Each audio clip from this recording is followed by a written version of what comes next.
বেঈমানি করা বাদ দিয়ে দেন। আপনি কোন পুরুষের জীবন নিয়ে খেলে আপনার স্বামী খুব ভালো হবে, ওই স্বপ্নই বাদ দিয়ে দেন। পুরুষের জীবন নিয়ে খেলে আজ অব্দি কোনো মেয়ে তার জীবনে কি হতে পারে নাই।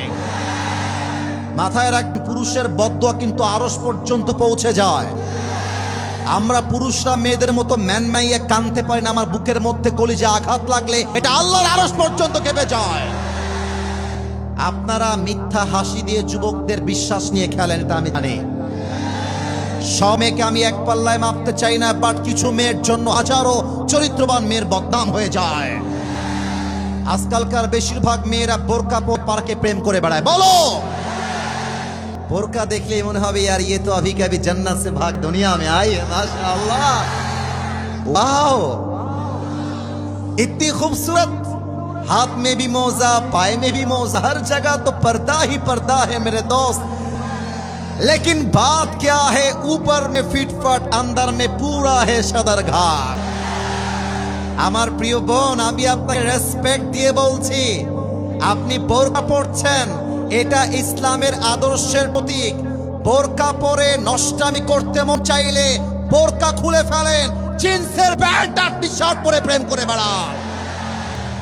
তাহলে এক নাম্বার কথা, মেয়েদের জন্য আমাদের মন নিয়ে খেলবেন না, যুবকদের মন নিয়ে আপনারা খেলবেন না, নাম্বার ওয়ান।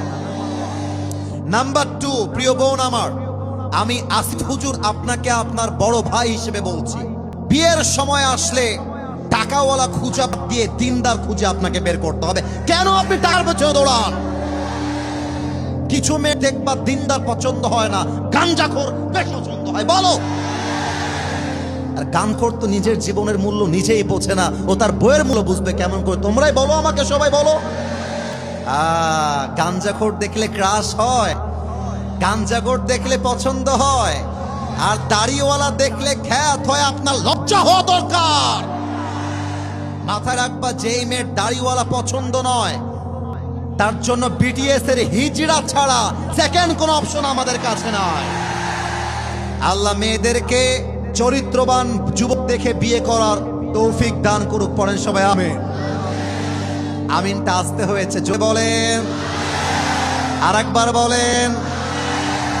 যুবক ভাইদের জন্য প্রথম কথা, তোমার জীবনে তোমার গার্লফ্রেন্ড আপন নয়, তোমার জীবনে তোমার বাবার মতো মায়ের মতো আপন আর কেউ নয়।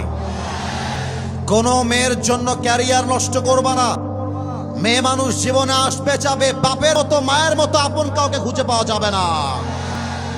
আর একটা কথা মাথায় রাখবা, জীবন যারা বাপ মায়ের খেদমত করতে পারে তাদের সফলতা আটকে দিবে এমন বাপের বেটা জন্মগ্রহণ করে নাই।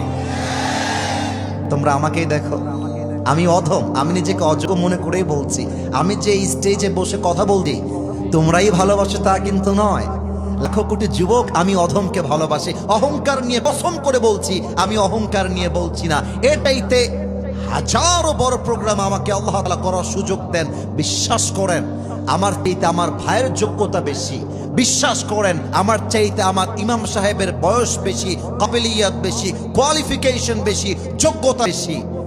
সবাইকে আল্লাহ কবুল করেছেন, আমাকেও আল্লাহ কবুল করেছেন। এর একটাই কারণ, আমার পেছনে আমার বাবার দোয়া আছে, আমার পেছনে আমার মায়ের দোয়া আছে। বলো বলো, তোমরা ভেবো না যে বাপ মাকে মাইনাস করলেই মনে হয় সফল হয়ে যাব। বিশ্বাস করো, দিস ইজ ইউর আলটিমেট রং গোল। বাপ মায়ের দোয়া যার সাথে আছে, পুরো দুনিয়া তার একটা চুল বাঁকা করতে পারে না। অতএব আজ থেকে কোনো মেয়ের জন্য তোমার ক্যারিয়ার নষ্ট হবে না। মায়ের দিকে তাকাও, বাবার দিকে তাকাও, জীবনে সফল হও। যেই মেয়ে তোমাকে আজকে ছেড়ে গেছে, 2 বছর পরে দেখবে এরকম কয়েক লাখ সকিনা জোড়া তোমাকে বিয়ের জন্য তোমার পেছনে লাইন ধরে দাঁড়িয়ে গিয়েছে। तू नहीं तो कोई और सही, कोई और नहीं तो कोई और सही, बहुत लंबी है ये जमीन मिलेगी लाखों हंसी, इस जमाने में सनम तू अकेला तू नहीं। তোমার মতো মেয়ে ছাড়লে আমার ছাকা খেয়ে বেকা হওয়ার প্রশ্নই নেই। তুমি আমাকে বাদ দিয়ে একটা বিয়ে করো, তোমার জন্য একটা বিয়ে জায়েজ। তুমি একটা করতে পারলে আমি 4টা করে দেখাবো। আমি মরদ মানুষ, পাওয়ার টাইম আমার কাছে নয়।